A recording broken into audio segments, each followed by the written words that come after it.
Hey, welcome, listeners. Thank you for being part of the compassionate capitalist movement. This week is a big week for me. Release of my second book and the launch of the reimagined digital financial literacy platform now called the Compassionalist Academy. More on that later and how you can get a discount as being one of my followers and subscribers. I really appreciate you. You don't even know how much. This show, the Compassionate Capitalist Show, has hit number 20 on Apple Podcasts for the subcategory of investing under business. So business slash investing. I'm in the top 100 on business now on Apple. So you could be hearing me for the first time, because and for those that are listening, for our regulars, thank you so much. I could not do this without you. And, those that are listening for the first time, welcome, welcome. And your perfect timing, because today I want to take you a little bit behind the scenes of my journey, how I discovered the secret world of angel investing, the challenges I've seen, and why I am so passionate about opening this opportunity up to everyone. If you've ever thought investing in startups isn't for me, or I don't have the money, the smarts, or the time, then this episode is for you. And stick around so you can hear how you get a discount on both the book, Inside Secrets to Crowdfunding Investing, which I'm going to the whole title is I'll share all of that in a minute because it's a departure from the first book, Inside Secrets to Angel Investing, in their style, in their content, and their audience. And the amazing Compassionalist Academy, the Compassionalist Academy. Compassionalist. I made up that word. It's a new word. Hello, everybody. And it is a mashup of compassionate and capitalist, compassionalist, right? I'll talk a little bit about how I cultivated this idea of compassionate capitalist here in just a minute. But it's, the Compassionalist Academy is a reimagined version of what I did a year and a half ago. That was called the Compassionate Capitalist Wealth Maximizing System. That's a tongue twister, quite there.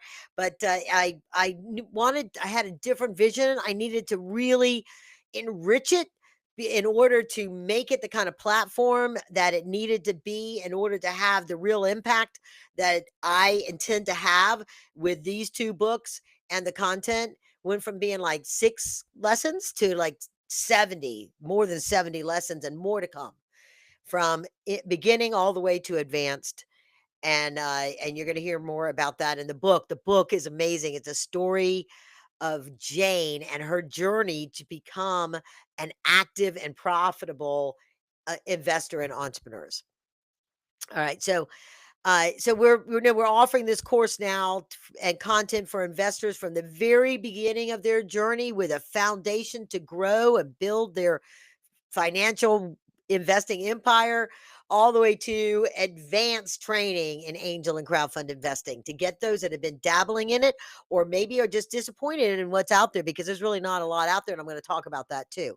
So let's first of all, this is my backstory. I want you to understand, because I've been on this journey of really like 20 years of, uncovering this, right? And so before I became famous for my prowess of educating on angels and best practices to create wealth, investing in entrepreneurs, and entrepreneurs learning how to raise capital or getting better at raising capital and to actually get the capital, because they make a lot of mistakes because they just don't know what they don't know, but what they need to launch and grow.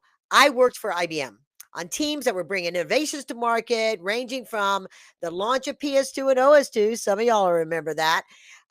And mobile and wireless and pin based. Now we take it for granted, but back in the day, pin technology was pretty new. And I was creating whole new marketplaces with automating the last mile, right? Of being able to capture what people were putting on pen and paper, and putting that together in apps, working with partners, and then mobile and wireless from all different every kind of wireless you can think of, what it was then to what it is now, and every kind of hardened little small device to the big rugged devices you use in trucks and things like that. All of that under IBM's umbrella to resell it and package it in services. And I negotiated all the contracts for IBM to do that, generating over $30 million in the first year that we got it launched. Would have been a pretty healthy startup had that been the case, and moved up the food chain to be what they called a complex opportunity business manager, COBM. Okay, that was the little acronym, and with a mission to evaluate and, if deemed worthy, on behalf of IBM, invest resources, in some cases money, equipment, things like that, novel technology startups that were doing click and mortar to become e-commerce before e-commerce was a thing. And the first version was now is considered SaaS. All of this stuff was very new in 1999, and they could, so that the idea was they would go out, they would be like IBM approved to go out and get venture capital and then come back and spend it with IBM, because at the time IBM had started to realize that they were missing out on the Amazons and eBays of the world, because once a company got equipment from some of these companies, Compaq, EDS, various HP, that were into mid-range kind of stuff, they would standardize on it. It was very difficult to get them off, and IBM wanted to get in earlier, right? And so they would get and it, that was, they put a whole team together for that. And me as a COBM, a lot of these people that were on these teams were really, really young reps. They didn't really know how to get things done. And so I was the person that would come in and get the right resources and help them get things done. And I teased that I was in my own little bubble. This was 1999, because I had this client that was revolutionizing digital imagery in the healthcare industry. And he had traveled through me, my different divisions and things, and kept working with me, and I could get him to do what I needed to do. And I decided I wanted to be in that parade and not watch the parade go by. It was so exciting, and I wanted to help him go to market, get the funding they needed, because I thought that I knew about that. So two things about my bubble, and I joke about this, is that, you ever seen the Animal House movie, and they're going down the parade goes down. I wanted to be in that parade. Well, then they turn and go in the alleyway, and they're all banging into the wall. Well, that was the parade I got into, because I left IBM in January of 2000. And a lot of y'all know what that meant.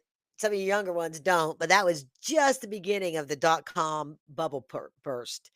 And and I didn't even know. Like, here's how much I was in a bubble. I didn't know there was a bubble, and the second thing I didn't know about was that I did not know about angel investors. I had never even heard that word, those two words, and it wasn't really until much later that I figured out that I didn't know it, when I was this mid-level executive leaving IBM to go be a part of a startup. But I got invited to the Network of Business Angels and Investors meeting with a friend of mine that was doing a software product for the real estate industry, and I wanted to go check it out for this guy that I was now working for. And I was also doing other things. I oftentimes have, a lot of pokers in different fires. And here's my very first impression, and I didn't really understand this too until later on, but I knew that I was in some place that I was meant to be, right? That door, when the door closed on my career at IBM, the door opened in this journey that I am and that I'm on now, and it completely changed the trajectory of my life. And still remember the feeling when I walked out of that first meeting, and I'm going through the parking deck, and just feeling goose pimples, because I was like, this was all of the work that I had done in IBM, all the aspirations that I had had as an entrepreneur. My dad had been an entrepreneur. There's a podcast on that and his influence on me, and there's some more in this story in a minute. And I had realized that it was that this was like, I felt it was my calling. But the other thing that I experienced then, that I didn't truly understand until later, when I was trying to figure out why there weren't more investors for all the entrepreneurs, why so many people didn't know about angel investing, why so many people, if they knew about it, had a negative attitude about it. And so it was like I had stumbled into this secret society of angel investing when I walked in to this room, and here were these people, quite frankly, mostly middle-aged white men at the table looking at these entrepreneurs that were desperately trying to raise capital, bring their vision to market, and they were picking and choosing who got to get the money. They were the market makers. They were the ones that you yes or no. They were the king makers, right? And that was exciting when I was in the middle of it because now I was in the middle of it. But in hindsight, when I finally figured this out, even after I wrote the book, why that was, I realized that there needed to be changed, right? And I realized that only the most wealthy were getting to see and invest in the next big thing, right? And the secret was why it was a secret was because of the laws that prohibited entrepreneurs being able to solicit capital from anybody but a millionaire that they already knew, or they had to go through a broker dealer. And there's a whole lot of issues with that. But you think about it, if you have to already know a millionaire, well, then you kind of already are sort of in this special group, right? You know, you're a kid of a millionaire, or you went to school with millionaires, or something like that. But there's a whole lot of other people out there that didn't. And we were took it so seriously about this non-general solicitation, soliciting to people you didn't know as millionaires, that they had the closed doors, right? We actually closed the doors of when I took it over and I started running these events. We closed the doors so no random person would accidentally hear about this opportunity when they walked by. Isn't that kind of amazing, right? That we took to that extreme. And you think about how people talk about deals now, they're on the internet, on pitch events and things like that. But I quickly realized that the process was stacked against entrepreneurs, even those with great tech that were charismatic, that were not charismatic, right? They had great technology, had great solutions. They were solving a fundamental problem in the marketplace that would make great money for those that invested, but they were a technology guy, or they didn't talk or look like most of the people in the room, the white middle-aged men in the room.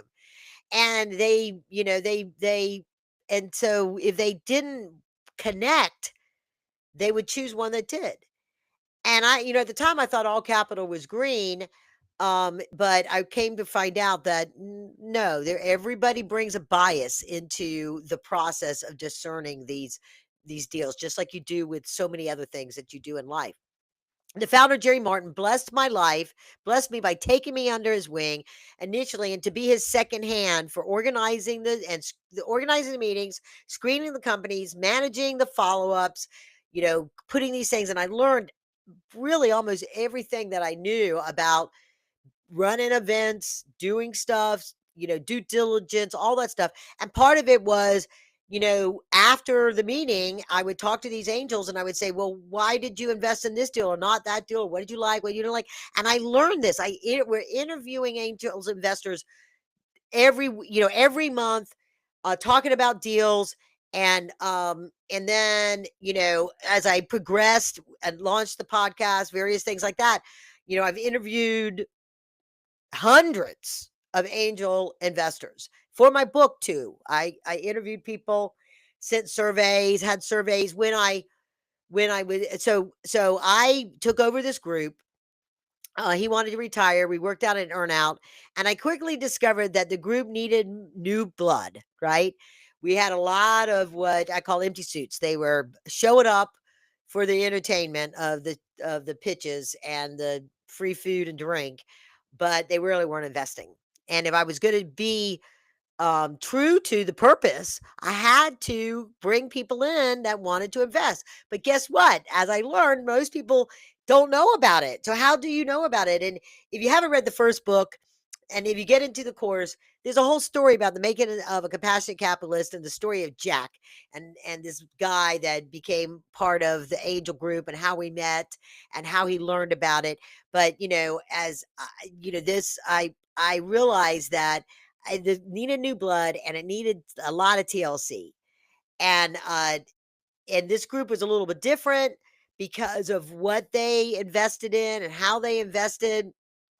Um, and the compassionate capitalist concept was born, right? That is people that investors or people that invest time, money, knowledge, resources into entrepreneur endeavors to bring innovation to market, create jobs, and create wealth for all those involved. That was my long definition, right? And then eventually I modified it to be not so long to, basically, and that was because when I had met these angels initially, I'd say, well, how'd you learn how to be an angel investor? And they said, oh, well, I invested in my first 3 deals and I lost money. And then I just, finally eventually figured it out. I was like, what? That's a horrible way to learn, by losing. You learn by losing. There's nobody teaching this stuff. And in fact, a wealth manager that was one of my investors came to me and said, hey, Karen, I can't tell my clients, I can't talk to them about angel investing and investing in entrepreneurs because I could lose my license. So anybody that I discovered, and this was something that I unpacked later, I discovered that anybody that had enough money to have a financial planner or wealth manager, and they would go to them because a friend was doing a business or they were at a pitch event or anything like that, and they would say, hey, how much can I afford to invest in this deal? I really like it. Can you help me with it? That financial planner would say, oh, you know what? Don't do that. That's like gambling. You'll lose your money if you invest in that company, regardless of what the company was doing. You will lose your money if you invest in that because it's like gambling. What we talked about how much you could invest in real estate, and we've set aside that. And I can, help you a little bit with that, but I'll give you my opinion or get you in touch with people. But you really need to, these are the products my company sells. And the reason why wasn't because it was gambling. I mean, yeah, there's risk. It wasn't because it was gambling. It was because of the fear of losing their license, because the rules were, and still to this day, unless they're not on commission, they're a registered investment advisor, they cannot advise on, technically they can, but the rule of thumb in the industry, and nobody wants to break it, is that if they advise on a private equity transaction that the broker could get a commission on, then they will lose their license. They will take their license away and their livelihood. So they don't. And so over, if you think about it, 80 years that this was illegal, they're planting seeds in people's brain that investing in entrepreneurs is like gambling and they'll lose their money. So word of mouth, if somebody said to them, hey, I'm thinking about, you ever think about investing in entrepreneurs? I'm thinking about doing it. What do you know about it? They would say, oh, no, no, no. My financial planner told me it's gambling. Don't do it. You'll lose your money. Right? I talk to people, they'll show up at networking events with entrepreneurs and I'll say, yeah, I'm doing this stuff where I'm teaching about angel investing. And they'll go like, oh, I go, do you ever think about it? And they're somebody that's a millionaire or, at least an accredited investor. And they're like, oh, no, no, no. I've heard about that. That's like angel. That's like, that's really risky. I'm like, why is it really risky? You just have to know how to do it. Every asset class has an element of risk, right? But that's how compassionate capitalist was born and how I adopted that and have now and trademarked it. Okay? So this wealth manager asked me about it. I looked around, there was no training out there at that time. There was a couple of books. David Rose, the founder of New York Angel and Angel List, he had written a book. And it was really just for angels and his crew to be better angels. Kaufman was doing some training for the Angel Capital Association, but it really wasn't. It was kind of like you get a workbook and somebody, talked about it in a panel, but there was really no on demand training. And now they offer some stuff that's really just like my podcast. It's somebody talking to somebody else and asking them questions. It's not really an instruction like a you would expect for some kind of distance learning type of curriculum, right? And so I created a series of ebooks that were a how to, that were the precursor to this. And it was called How to Be an Angel Investor. And back when ebooks were just PDFs, you sit around. And I ended up having about 500 people, really actually about 1,500 people, but 500 filled out my form around the country to get information about my companies that were coming through our stuff. And they would tell me what they invested in, how they invested, what kind of things they had. So that that data continued to frame my knowledge of how angel investors work, right? And the first books gave me the juice to grow that book. It became, I mean, grow that group. The Network of Business Angel Investors became one of the most active in the Southeast and a top 50 in the United States in just a couple of years that I was running it. But here's the other thing that I learned about that. And this is why we're a part of my heart of my passion to solving this problem, this giant gap came because entrepreneurs had to run a gauntlet, to get in front of these investors. And most great ideas never make it. And in my experience, a deal didn't make the cut, not necessarily because they weren't good enough. They just weren't entertaining or the right for this particular group or this audience. The way the angel funnel works, 10, 20 companies might apply in that month. They only have time for 3 or 4. So they narrow it down, and 10 of them could be doing something. They just need to be tweaked. But a lot of times those entrepreneurs won't come back. They just take the rejection and move on.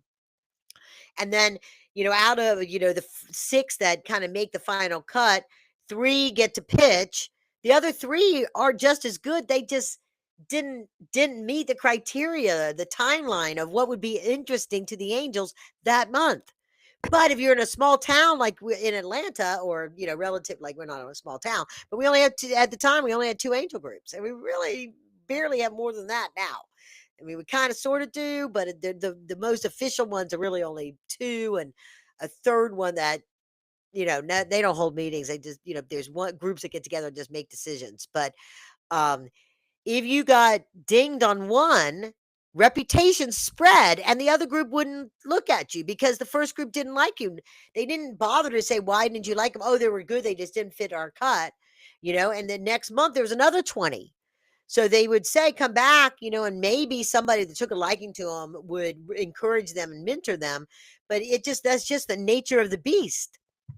So a lot of companies would get shut out of getting funded, and it was really heartbreaking to me. And even then, when they get into the group, you have 30, 40 people in a room. They don't all invest in every one. They kind of pick one that they coalesce around, and they group their money to that. So even then, the 2 that didn't get funding wasn't that they weren't fundable. It was that the majority liked this deal better than the other one. And so this was it was really heartbreaking to see innovation that the market really needed not get out into the market. And I saw this imbalance between innovators starving for capital and, that they just couldn't get it because there was such a gap. And there's still such a gap. So many more entrepreneurs that are qualified through incubators and accelerators that don't get the capital that they need and struggle and struggle and struggle. And everyday people, here's the other part of it, locked out of creating these wealth building opportunities. And it was the birth my belief. This is where my belief came. If we could open up capital raising to anyone, and people, anyone could invest in them, talk about a win-win for entrepreneurs and the investors. It wasn't just limited to millionaires and the most charismatic entrepreneurs that looked like the people in the room. And could look like and act like and talk like the people in the room. So it was a great thing. And then the Great Recession hit, and it hit me hard for a lot of different reasons. And I had another aha moment, right, about corporate America, time and money, because my group was really not people that had tech exits and were independently wealthy. They were people that had ran their own businesses, had the money as accredited, or they were executives in businesses. They were partners in a law firm, things like that. So when the Great Recession happened, their time spent, they had the money, but they couldn't spend the time in the way we were structured, because a lot of angel groups require the members to do a lot of the work, screening and follow up and due diligence. And if they don't have the time to do that, they just don't invest. And so we needed to change. It was too late to pivot the model, and I sunset the group, and the Jobs Act was on the horizon. That was the Jobs Act of 2012. And it truly was intended to be this great equalizer, both sides of the table, democratization of the capital markets. That's a term we threw around all the time back then, because reward base had proven that it worked to raise capital, but because of the laws of general solicitation, they were and that were set up in 1933, it was out of sync with how people communicated, what was the internet was doing, the openness of emails and social media and all that kind of stuff, right? And so, it was one of those things where things that we take for granted now, smartwatches, drones, 3D printers, even the fidget widget. If you're watching the video, if you're on Spotify, flip over to the video. Got toys. The fidget widget all came to market because, and even Oculus headset, right? It came to market because of people putting money in to get the product earlier than it was available in the store. A reward was they got a product, early adopters. And they figured out that fast forward a couple years later, those companies would go to market. They'd raise millions of dollars to develop their product and get it manufactured and prove that they had a marketplace. And then big angels and VCs would step in, give them the growth capital, and they would go on to sell the company or whatever. Like in Oculus case, they raised millions of dollars through reward based, raised a small VC round until Facebook bought them for $800 million. And so you had to say to yourself, if somebody had $1,000 to buy this headset that had not been ever in the marketplace before, 5, 10, 7 years later, I don't remember exactly how long it was, and they were bought for $800 million. What would that $1,000 in equity be? Right now, they had an obsolete piece of equipment worth nothing. Right? If they had $1,000 in equity, would it have been $8,000? Would it have been $16,000? Would it have been $80,000? We don't know because they weren't allowed to, and the barrier wasn't knowledge of do you have what it takes to do this? Are you willing to do things that are risky? Because we weren't limiting people's ability to go out and spend $500 a month on a lottery ticket or go to Atlantic City or Vegas and throw $20,000 on the crap tables. So why are we telling them they're not allowed to invest in entrepreneurs that they're passionate about the problem that they're solving, or they think they're doing something really cool? Why are we judging them as being lesser than because they don't make $250,000 a year, $200,000 a year, and have $1 million in net worth, right? What we know, there's plenty of millionaires out there, people that win the lottery that technically can be an accredited investor, but they have no idea how to actually invest. I see it all the time of companies that have exits and all of a sudden these instant millionaires in there, and all they really know is the code, but they want to become an angel investor. They got no idea. And they follow that thing of losing on their first three because they invest on emotion. And I digress because that's what's in the course. And I'm happy if you are still listening because you got to get the code here, right? So how did I decide that I needed to do this? I'll tell you, I was licking my wounds. I was really not in a good place after the Great Recession. I'd had huge dreams on building a really big national network of angel investors, being able to kind of like the Kretzu Forum was my vision. I was doing this thing, all of that, and it just and so we have that kind of disappointment. Sometimes it's hard to pick yourself up by the bootstraps and get going on this, right? And so do it again because I didn't want to fail again, right? And so my dad was dying. He had been a highly successful entrepreneur in his own right. He had invented something that wasn't that changed the whole industry. He was the guy that invented the ability to put 5 colors on a t-shirt. We take that for granted now, but prior to that, there was only 2 colors that people would put on a t-shirt, and he invented it. He was an engineer, and it's a registration thing and a few other things. But he invented that and became the godfather of the screen printing industry and made some money in that regard. Um, but I realized that he didn't even do that till he was 50. And so I was like, "Oh, my life's not over. I can do this." I'm passionate about it. Nobody else is passionate about it.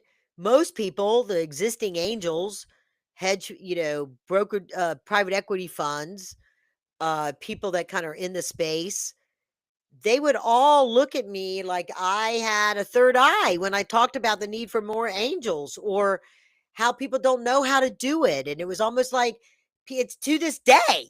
People almost think like, oh, like sprinkle some water out there and like pixie dust, you grow angels, like those little monkeys in the water that you get at a novelty roadside stand or something, right? That, it's they just think that they just come. They don't know how to cultivate. I had cultivated a whole new group of them in order to get NBA and I to be as ranked as it was. I just didn't have an operational structure that could sustain through the Great Recession because I needed to learn a few things too. And so, I said to myself, the world needs this message. They need this message of financial empowerment. And it's not a secret, if it really shouldn't be a secret, that the second greatest way to create wealth is to be an investor in a successful entrepreneur. If you think about it, if you just like break back the curtains that blind you on this idea that angel investing and now crowdfund investing is something that is bad. Well, millionaires have been doing it for 80 years and they can invest in anything they want. And if it was something they expected to lose their money on, they wouldn't do it. The reason why they do it is that it's 3 times more profitable than real estate and stocks. Google it. Okay? And there's a reason if you know how to do it. Now, if you don't know how to do it, you do it once, you do it just 3 times, odds are you'll lose your money. And you're the ones that drag down the averages. If people actually knew how to do it, if they took my course, they would it would grow. It would probably be 4 or 5 times as profitable. It's currently, if you just do the basic math, and I put it in the book, Inside Secrets to Crowdfund Investing, Jane's Journey. I talk about it there. I talk about it in the course. It is 7 times more profitable than investing in your 401k. But everybody says invest in your 401k when you start a job. And that's old school. That's so boomer, right? And so I have, it, and I'm not doing the math on here, but I had to start a movement. If I was going to leave my thumbprint on the world, this is what I wanted it to be. I wanted to be the person that revolutionized, that disrupted an industry and solved a fundamental problem that brought more capital into the market to fund the innovation. And ultimately, when I'm successful at this and you help me be this because you join, you spread the word, right? All the organizations that I'm working with and the things that I'm planting, that when this happens, the economy of the United States will be so dominant on innovation that we will be unstoppable in everything you can even possibly not even think of. You can't even imagine yet, because when it's solving problems of disease, our agricultural issues, our environmental issues, our housing issues, our efficiency issues, everything. Nothing in the marketplace that you take advantage of as an innovation came to the market without some help, financial help. And Microsoft wouldn't be Microsoft, Amazon wouldn't be Amazon, uh, you know, uh, Apple wouldn't exist. You wouldn't even have Apple. You wouldn't even have an Apple iPhone had there not been people that put money into that company when it was still in a garage, and then went from the garage to the next stage and the next stage and the next stage. So those billionaires that you admire or hate, whatever it is, they did it on the shoulders of 100, 1,000, thousands, whatever, investors that put their money together to back that technology, back that founder, and give them what they didn't have. They had the inspiration, they had the know how, but they didn't have the money. And they solve that problem for them. And then they ride their coattails all the way to the moon and share in their success. And in the process of doing that, might go from a 100,000aire to a millionaire, right? They might go, they might become a millionaire to a quadrillionaire or something. I don't know. You know what I mean? You see what I'm saying? Even Home Depot had angel investors. New concept, right? Every big money person that does big things in your town with a big business, they did not do that on credit card debt and a mortgage on their house. They did it with investors. And I'm offering a pathway for anybody to participate in that that wealth creation strategy and leap the wealth gap for those that are in the sectors that have been left behind. And I'll be quite frank, women and people of color, because the laws were stacked against them, that they could not borrow money to buy a house, to start a business, to get any money on a business, even get a credit card, like women, until 1984, when the Equal Opportunity Credit Card Act, whatever, was passed. But it was a Supreme Court decision almost a decade before that, before it became legislated. They had to have a man co-sign for them. Husband, brother, son, dad, uncle, didn't matter, as long as they co-signed for the woman so the woman could do it. Right? And there were even laws that didn't allow women to own companies too at the time. So you have a whole sector of the population that didn't start doing the things that most everybody started back in the end of World War II, and even back further in the industrial age, that people were able to participate. So there's a gap. And this is the way to leap the wealth gap. Better than stocks that are just as volatile as anything else. And we've seen it in the Great Recession. People lost their entire retirement because of the downturn in the real estate that took a decade to come back, and stock market crash that took a decade to come back. And now, you know, you can have impact, and you can control your destiny in such a large way by learning how to do this kind of investment. So if you're going to start a movement, the compassionate capitalist movement, what do you got to do? I used that term for a long time. We needed to move the barriers. That was happening with the Jobs Act. And if not for me, then who?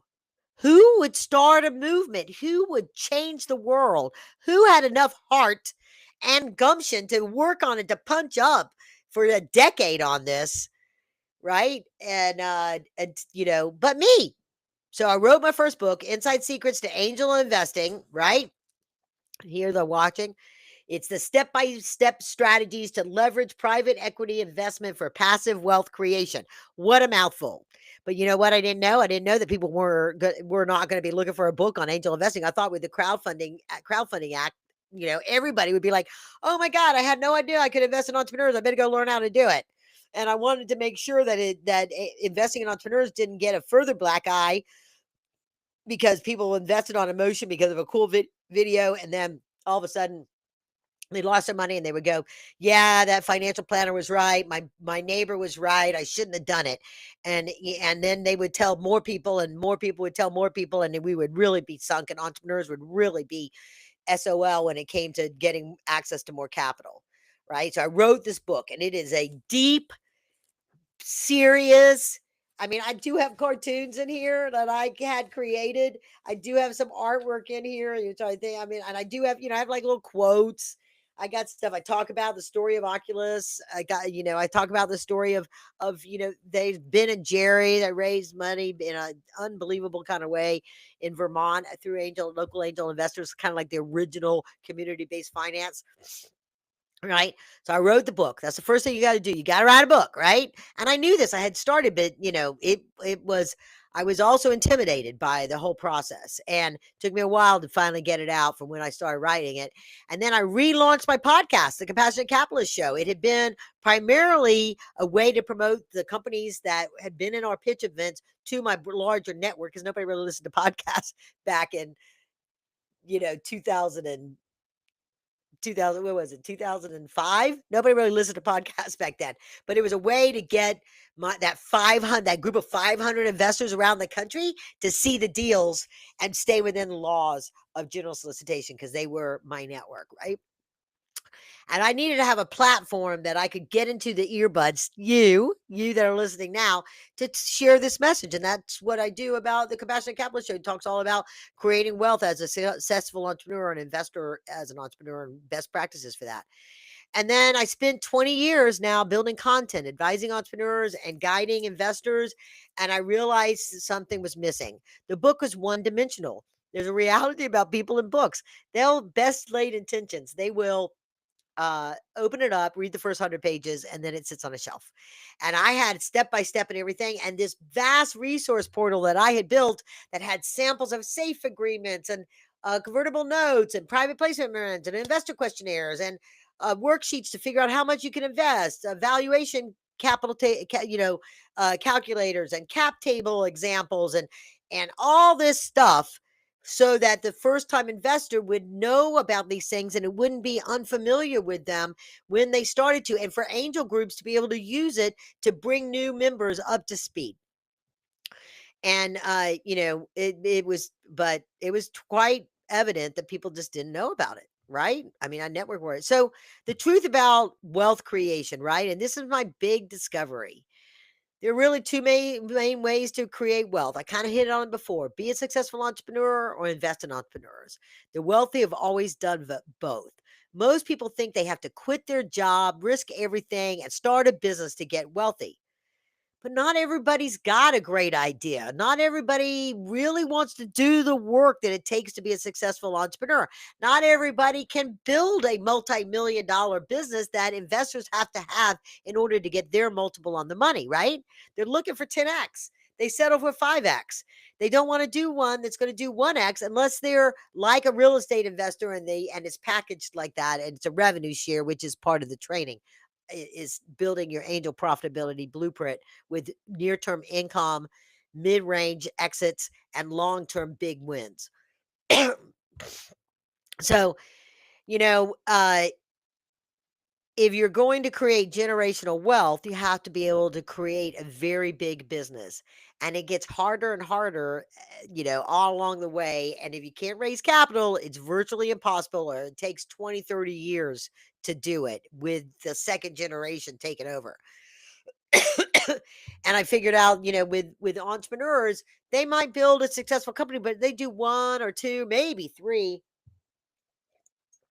A lot of times the ones that are really successful have had base hits beforehand, not really big hit it out of the parks.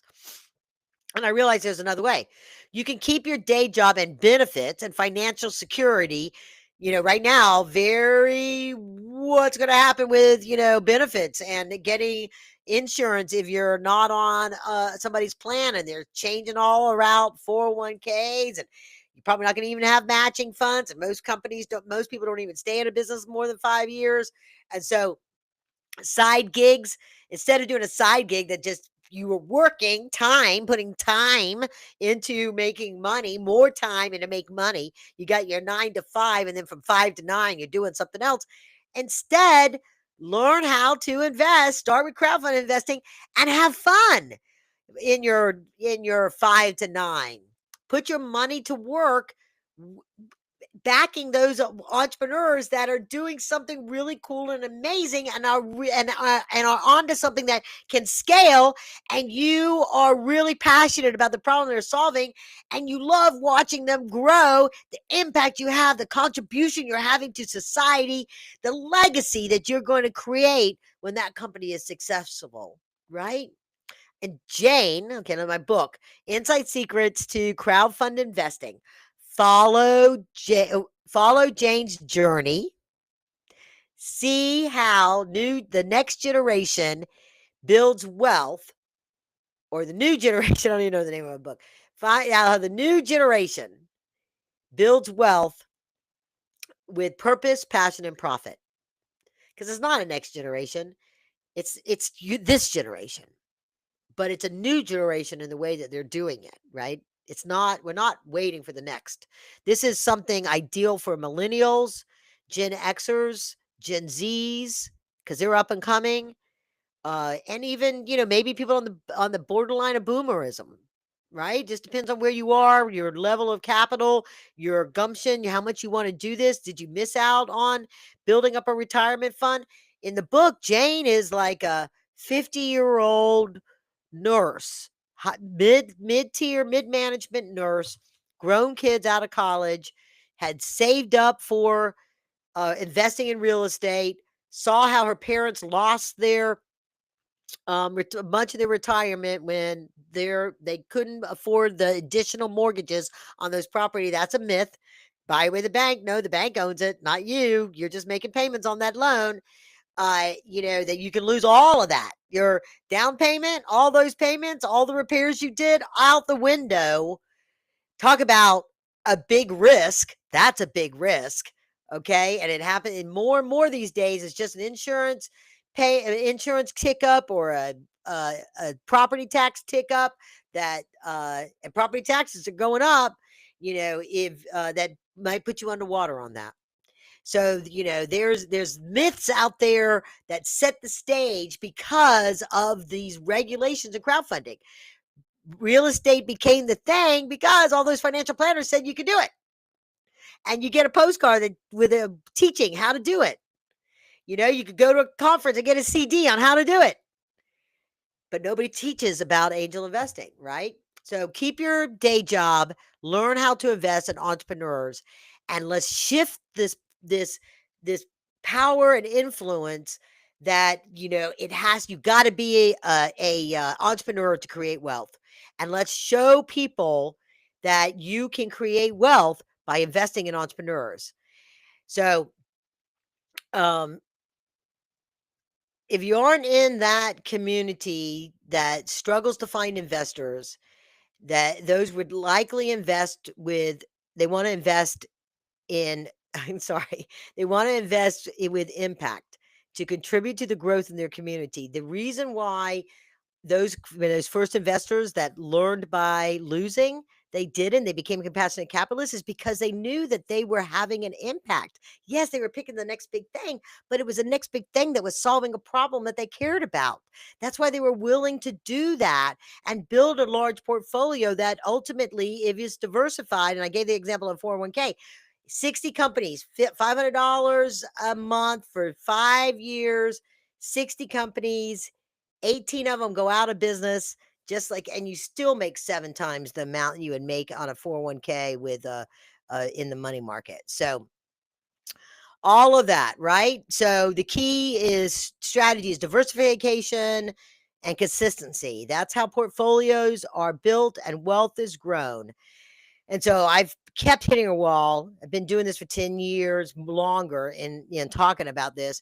And I took a lot of analysis on the belief patterns, the emotional elements of it, all of that stuff to break the code, to figure it out. And I have figured it out.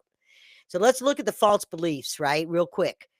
These are the lies that people tell themselves about why they can't invest, that I overcome with the training and in Jane's story, not in this book, but in the new book.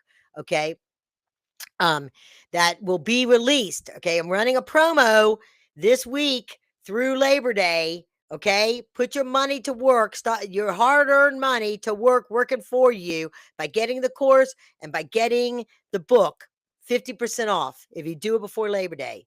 When you hear this, if you're missing this after Labor Day, the code in the show notes will get to 25% off. I'll go ahead and tell you now. It's CA25 and Jane 25. CA for Compassionalist Academy and CA 25, but it's in the show notes. Here's the false beliefs. I don't know enough. You don't need an MBA. You need a framework. That's what my books and Academy provide. I don't have the time. Learning doesn't require hours every day. It's a step-by-step system that means you learn as you go, and you can do a lot of it. You can do it on a Saturday, you can do it at night, you can do it whenever to learn the system. And then when you start to build your portfolio, Jane fit like, and she stopped scrolling and looking at reels on cats or political fighting or this, that, or the other thing, and starts looking at exciting things that are happening that she's juiced about, that she's like, oh my God, like, because she's watching the videos of these entrepreneurs that are doing crazy exciting things, right? I don't have enough money. Crowdfund investing allows you to start with as little as $100. Now, that you aren't going to build, $100 ain't going to get you $100,000. You might get you $1,000 on a big exit, but it's okay to start because it's okay. It's not that much to lose. So you can figure it out. And that's that idea about the 500 a month came from Jason Kakanis when he talked about what he would do if he could go back and talk to his 20-year-old self and do and start investing in entrepreneurs on crowdfunding rather than starting his first business, right? And so, he said he would join a company, learn the ins and outs of corporations so he could build a company successfully himself, what worked, what didn't work, instead of failing his way to figuring that out.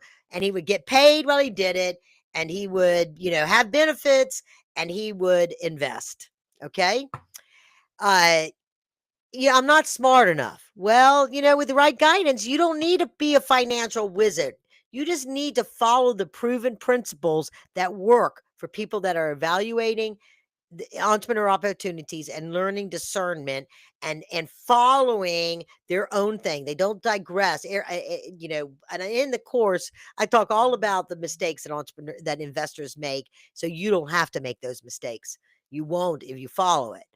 I'm too old to start. It's never too late to diversify your wealth strategy. Every single smart investment can create generational impact, right? As long as you can even invest in the ones you just change your portfolio. And I talk about that in the book, how depending on your risk tolerance, how you structure your 10 initial investments. So what's the solution? Knowing all this, the book, the first one, opened the door with all the resources that I talked about. The second book, Inside Secrets to Crowdfund Investing, follow Jane's journey, see how a new generation is creating wealth. It builds wealth with purpose, passion, and profit, right? Making it relatable and accessible for everyone. That book too, right? Because it needed to be. This other one it was dry. It's hard. It's like you got to be really, it's not an easy read, and it's dense. And people come back to it if they're really loyal to it. But they really needed a way to bring it to life, and that's the Compassionalist Academy. Beginning and advanced training all the way through, plus a vast resource portal to guide you step by step. And guess what? If you buy the first course, if you buy a course in there, and then it's not cheap because there's literally 70 plus lessons in there. You get the books, they come with it. So you can buy a book for 20 some odd dollars, right? And get a discount code, or you can buy the course and get both digital versions of them. So whether you want to dip your toe in or build a full portfolio of strategy, now there is a roadmap, right? Getting started, everything that you need. And at the very least, you should take the basics so you can decide if this asset class is right for you. Do you want to commit the time and money to be successful at it, to build your own financial legacy, and bring it all full circle? From secret society to open opportunity, from barriers to accessible tools. I believe that the next great wealth movement is this. They've been talking about this great, like the transfer of assets, this generational transfer of assets. So if you're one of those that is getting those assets, even if they like you get a piece of property that you don't want to deal with the property management, you don't make that much money on it, sell it and put that money into companies. 20 grand won't buy you a piece of property, but 20 grand will build you a 10 company portfolio, right? Or more. And then as you make money, you something that you do just like you would be putting $1,000 into a piece of property if you owned it, or $2,000 on your mortgage payment. If you got the cash to do that, put that into a company and build a portfolio of 60. Oh my God, the wealth you would create with 60 investments. And it doesn't happen overnight. It takes time and patience, but it'll happen. Just anyway.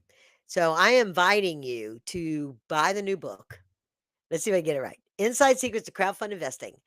Follow Jane's journey. See how the new generation builds wealth with purpose, passion, and profit. You get it? Kind of like for us old school people that used to read the reading primer. Follow, see Dick and Jane run. So follow Jane's journey. See a new generation. Right? It's the best starting place. If you're not really certain if this is for you, not ready to commit the time and money for a course, then get the book. Kindle's gonna be like $10 and, paperbacks like 25, something like that, and use the discount. Get it during the pre-launch. Help me become a bestseller author so more people know about it. And I want you to know that you can create wealth. You don't need to quit your job. You don't need to have millions. You just need to start. Start with this knowledge. Start with one step. Start today and use the code CA25 to take 25% off your first purchase of the codes, or get both books, or get the book on the pre-launch. 50% off if you just go to the pre-launch on Amazon in the first before Labor Day. And if you miss that, then use the code and get a discount on that too. And with that, I'm going to say onwards and upwards. Have a great day.